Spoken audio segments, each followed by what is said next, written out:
Hello friends, you are watching Ramayana classes YouTube channel. इस video में हम अपनी स्टैटिक जीके की सीरीज को कंटिन्यू करते हुए ये तीसरी वीडियो है जिसमें हम थर्मल पावर प्लांट के टॉपिक को डिस्कस करेंगे, तापीय ऊर्जा संयंत्र।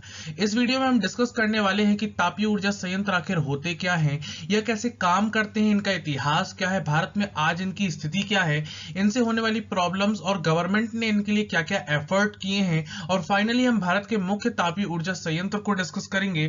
तो हम बहुत कुछ इस वीडियो में डिस्कस करने वाले हैं, तो चलिए स्टार्ट करते हैं। मैं आपको फिर से बता दूं कि अगर आपको ये वीडियो रैंडमली मिला है तो मैं आपको फिर से बता देता हूं, ये स्टैटिक जीके की सीरीज है रामायणा क्लासेस यूट्यूब चैनल की, जिसमें आपकी स्क्रीन पर दिखाए जा रहे सारे टॉपिक्स कवर किए जाएंगे और इसके अलावा भी स्टैटिक जीके का अगर कोई टॉपिक बच जाता है तो इसमें कवर कराया जाएगा। इस वीडियो की प्रीवियस वीडियो देखने के लिए आप हमारे प्लेलिस्ट में जा सकते हैं या फिर आप डिस्क्रिप्शन में उन वीडियोज की लिंक आपको मिल जाएगी।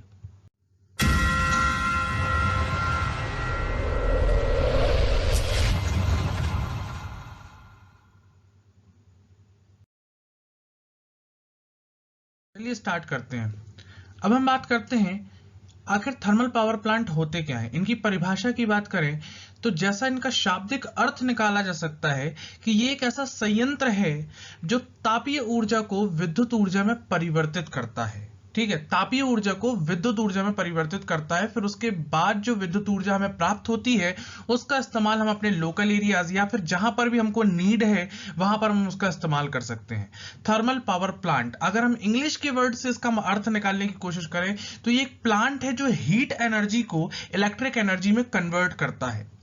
इसका उपयोग क्या होता है, जहां पर भी ऊर्जा की आवश्यकता होती है, चाहे वो कोई देश हो, चाहे वो कोई एरिया हो, चाहे वो कोई गांव हो, जहां पर भी ऊर्जा की आवश्यकता होती है वहां पर ऊर्जा की आवश्यकता को पूरा करने के लिए इन थर्मल पावर प्लांट्स का उपयोग किया जाता है। अगर हम बिल्कुल ही लोकल लैंग्वेज की बात करें तो इनको बिजली बनाने का कारखाना कहा जाता है। करते हैं कि थर्मल पावर प्लांट काम कैसे करता है। देखिए, इसकी फंक्शनैलिटी जानना बहुत जरूरी है, क्योंकि अगर हम इंटरेस्ट से थर्मल पावर प्लांट की फंक्शनैलिटी, बेसिक फंक्शनैलिटी को जान लेंगे तो हमें आगे ये बिल्कुल प्रॉब्लम नहीं होगी कि इससे होने वाली प्रॉब्लम्स क्या है और इसके उपाय क्या है। मैं आपको बिल्कुल इजी ग्राफिक्स से समझाने की कोशिश करूंगा कि आखिर थर्मल पावर प्लांट काम कैसे करता है। तो चलिए स्टार्ट करते हैं। ठीक है, देखिए बेसिकली इसमें फ्यूल का इस्तेमाल होता है। इसमें या तो कोयले का इस्तेमाल होता है एज अ फ्यूल, या तो इसमें गैस का इस्तेमाल होता है एज अ फ्यूल, या तो पेट्रोलियम का इस्तेमाल होता है एज अ फ्यूल। इन तीनों में से एज अ फ्यूल एक ही चीज का इस्तेमाल किया जाता है, तीनों का इस्तेमाल नहीं किया जाता। इनका होता क्या है, इनको जलाया जाता है। ठीक है, जलाने से क्या होता है, जलाने के बाद हम गर्म करते हैं पानी, और पानी से जो स्टीम निकलती है हम उसका उपयोग करते हैं टरबाइन घुमाने के लिए। और जब टरबाइन घूमती है तो उससे क्या होगा, टरबाइन के घूमने से जनरेट होती है इलेक्ट्रिसिटी, और इलेक्ट्रिसिटी फाइनली फिर हम उसको अपने लोकल एरियाज में या जहां पर भी हमको नीड है हम उसको वहां सप्लाई कर देते हैं।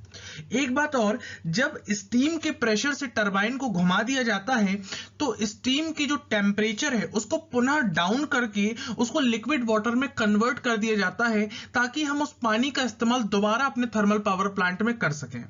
ये बिल्कुल इजी ग्राफिक था कि आखिर थर्मल पावर प्लांट काम कैसे करता है। मेरे ख्याल से इससे इजी और कोई हो भी नहीं सकता। हमने अभी बेसिक ग्राफिक से समझा कि थर्मल पावर प्लांट काम कैसे करता है, अब हम बिल्कुल रियलिस्टिक ग्राफिक से समझेंगे कि आखिर वास्तव में थर्मल पावर प्लांट काम कैसे करता है। ठीक है, तो इससे आपको और क्लियर हो जाएगा। तो चलिए आगे देखते हैं। यह है आपकी स्क्रीन पर रियल थर्मल पावर प्लांट का डायग्राम। तो चलिए देखते हैं कि आखिर काम कैसे करता है। यहां पर कोयला एज अ फ्यूल इस्तेमाल किया जा रहा है जो थर्मल पावर प्लांट में सप्लाई हो रहा है। ठीक है, यह है वाटर रिसोर्स जहां से थर्मल पावर प्लांट को पानी सप्लाई किया जाएगा।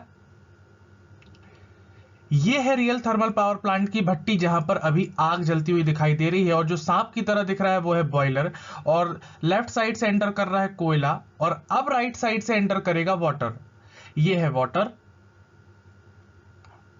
अब ये वाटर जाएगा बॉयलर में जहां पर वाटर होगा हीट, और वाटर के हीट होने से प्रोड्यूस होगी स्टीम यानी कि भाप, और इस भाप के प्रेशर का हम इस्तेमाल करेंगे टरबाइन को घुमाने में।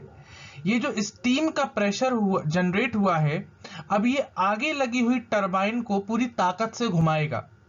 ठीक है, और स्टीम का जो टेम्परेचर है वो डाउन होकर दोबारा नीचे पानी में मिल जाएगा, ताकि थर्मल पावर प्लांट में हम पानी का इस्तेमाल दोबारा कर सकें। अब यहां पे टरबाइन घूमेगी,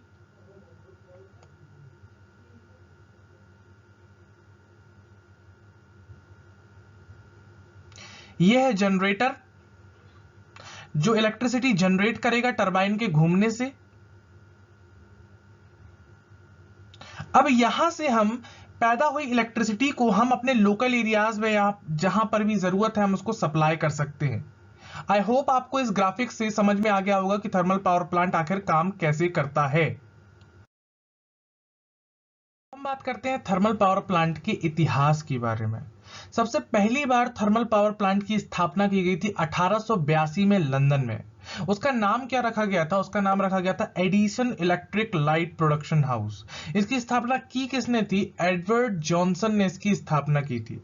अब हम आगे बढ़ते हैं, करते हैं इंडिया में थर्मल पावर प्लांट की क्या स्थिति है। अब आप इस पाई चार्ट को ध्यान से देखिएगा। भारत में जितनी भी इलेक्ट्रिसिटी या एनर्जी प्रोड्यूस होती है, ऊर्जा बनती है, उसमें 63.84% जो होती है वो थर्मल एनर्जी होती है। इसका मतलब ये है कि भारत में जितनी भी एनर्जी बनती है उसका 63.84% थर्मल पावर प्लांट द्वारा बनाया जाता है। 1.94% न्यूक्लियर एनर्जी होती है, फिर उसके बाद 13% जो है वो पनबिजली वगैरह से बनाई जाती है, और फिर बचा कुचा 21% जो है वो नवीनीकरण साधनों से एनर्जी बनाई जाती है। ठीक है, अब हम आगे बढ़ते हैं। अब हम बात करते हैं थर्मल पावर प्लांट से वेरियस कंट्रीज को कौन कौन सी प्रॉब्लम फेस करनी पड़ी है, हमारी एनवायरनमेंट को थर्मल पावर प्लांट से क्या क्या नुकसान हुआ है, और गवर्नमेंट ने उस समस्याओं से निपटने के लिए कौन कौन से एफर्ट किए हैं। बात करें अगर थर्मल पावर प्लांट से होने वाली समस्याओं की, तो पहली सबसे बड़ी समस्या ये थी कि कोयले का हमारे पास सीमित भंडार है। हम सभी को पता है कि कोयला एक प्राकृतिक संसाधन है और वो लिमिटेड है। हम पर्टिकुलर टाइम तक केवल कोयले का इस्तेमाल भरपूर कर सकते हैं, फिर वो खत्म हो जाएगा, फिर हम उसका इस्तेमाल नहीं कर सकते। तो जरूरत आज के दिन में ये है कि हम कोयले पर से अपनी डिपेंडेंसी को कम करें, खत्म करें।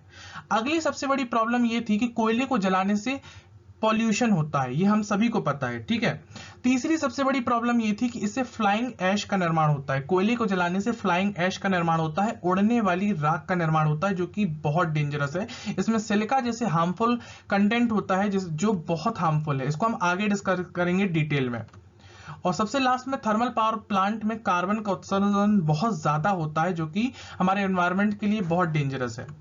जो आपकी स्क्रीन पर अभी फोटो दिख रही है वो फ्लाइंग ऐश की है, उड़ने वाली राख की है, जिसको हम अभी आगे डिस्कस करते हैं। उपाय, गवर्नमेंट ने इन समस्याओं से निपटने के लिए कौन कौन से एफर्ट कीजिए, चलिए उस पर बात करते हैं। हमारी सबसे पहली प्रॉब्लम ये थी कि कोयले का जो है वो सीमित भंडार है। इस कोयले पर से अपनी डिपेंडेंसी को कम करने के लिए गवर्नमेंट ने ग्रीन एनर्जी और सोलर एनर्जी पर काम करना चालू कर दिया है, ताकि धीरे धीरे कोयले पर से अपनी डिपेंडेंसी को कम कर दिया जाए। ठीक है, उसके बाद फ्लाइंग ऐश, हमारी दूसरी सबसे बड़ी प्रॉब्लम है फ्लाइंग ऐश। अब हम समझते हैं फ्लाइंग ऐश आखिर होती क्या है। जब हम कोयले को जलाते हैं और कोयला जलकर ठंडा हो जाता है तो उसके ऊपर राख जम जाती है, और वो राख जो है वो हवा की सहायता से उड़ती है। इसमें सिलिका जैसे कंटेंट होते हैं जो बहुत हार्मफुल होते हैं। जब ये उड़कर वायुमंडल में घुल जाती है इसको, तो इसके कई सारे नुकसान होते हैं। जैसे कि जब ये वायुमंडल में घुल जाती है और जब ये पेड़ पौधों की पत्तियों पर बैठती है, तो पेड़ पौधे जो होते हैं वो गलना चालू हो जाते हैं, जो कि हमारे एनवायरनमेंट के लिए बहुत हार्मफुल है। ठीक है, उसके बाद अगर ये वायुमंडल में घुल गई और हमारे जल स्रोतों में जाकर पानी में मिल गई, तो पानी में से ये घुलित ऑक्सीजन को भी नष्ट करने की ताकत रखती है, जिससे हमारी ह्यूमन स्पीसीज तो प्रभावित होगी, पानी में रहने वाली स्पीसीज भी नष्ट होने लगेगी। और तीसरा सबसे बड़ा नुकसान ये है कि अगर ये वायुमंडल में घुल गई तो जो ह्यूमन है उनके जो फेफड़ों में जो वायु कोशिकाएं होती हैं वो उनको चोक कर देगी। तो इतने सारे नुकसान हैं इस फ्लाइंग ऐश के। तो गवर्नमेंट ने इससे निपटने के लिए क्या किया, गवर्नमेंट अब इनको इकट्ठा करना चालू कर दी है। इन पे रिसर्च हुई थी और पता चला कि इनसे सड़क, ठीक है, ईंटें, सीमेंट, टाइल्स, इन सब का निर्माण किया जा सकता है। तो गवर्नमेंट ने अब इनको चालू कर दिया इकट्ठा करना, और एक ऐप डेवलप किया है जिसका नाम है ऐश ट्रैक। जिस भी बिल्डर को इन ऐश की जरूरत होती है वो इस ऐप में लोकेट करते हैं कि कहां पे ये अभी अवेलेबल है, और फिर वो गवर्नमेंट से संपर्क करके इसको अपने यूज में ले लेते हैं। तो इसका कंजम्पशन हो जाता है, जिससे बहुत कुछ बचाव हो जाता है। ठीक है, हमारी एक और सबसे बड़ी प्रॉब्लम ये थी कि कोयले का सीमित भंडार है, तो तत्काल में कोयले का क्या विकल्प निकल सकता है। गवर्नमेंट ने इस पे ध्यान दिया, ठीक है। तो कोयले के विकल्प के रूप में सामने आया पीट कोक। अब मैं पीट कोक को समझाता हूं कि पीट कोक आखिर होता क्या है। देखिए, जब ऑयल की रिफाइनरी होती है तो उसमें से कुछ वेस्टेज बच जाता है, वही वेस्टेज कहलाता है पीट कोक, जो कोयले से ज्यादा सस्ता होता है लेकिन कोयले से ज्यादा ज्वलनशील भी होता है, ठीक है। ये जैसे कि कोयले से ज्यादा सस्ता होता है और कोयले से ज्यादा ज्वलनशील होता है, तो कोयले से ज्यादा प्रदूषण फैलाने वाला भी होता है। देखिए, दो टाइप की कंट्रीज होती हैं, एक डेवलपिंग कंट्रीज होती हैं और एक डेवलप्ड कंट्रीज होती हैं।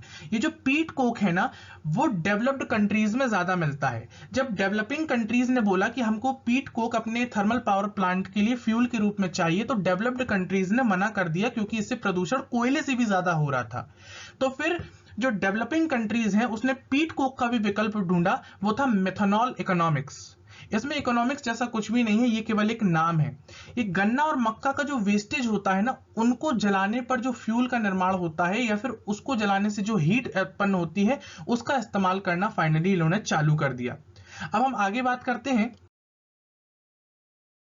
भारत के मुख्य तापीय विद्युत संयंत्र की। पहला है विंध्याचल तापीय विद्युत संयंत्र। ये लोकेटेड कहां है? ये मध्य प्रदेश के सिंगरौली जिले में लोकेटेड है, ठीक है। क्षमता के आधार पर यह भारत का सबसे बड़ा तापीय विद्युत संयंत्र है। इसकी क्षमता कितनी है? 4760 मेगावाट इसकी क्षमता है, ठीक है। इसको रूस की सहायता से बनाया गया था। इसको कोयला आपूर्ति कहां से होती है? इसको मध्य प्रदेश एवं झारखंड द्वारा कोयला की आपूर्ति होती है। इसको जल आपूर्ति कहां होती है? देखिए, दो सिंगरौली है, एक सिंगरौली मध्य प्रदेश में है और एक सिंगरौली जो है वो उत्तर प्रदेश में है। जो उत्तर प्रदेश का सिंगरौली है, वहां पर भी एक थर्मल पावर प्लांट है जिसका नाम है super power thermal power plant.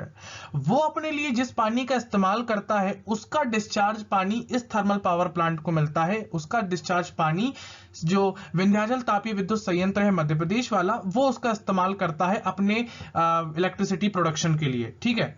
अगर हम बात करें इसके संचालन की, तो इसका संचालन एनटीपीसी करता है। एनटीपीसी मतलब नेशनल थर्मल पावर कॉर्पोरेशन।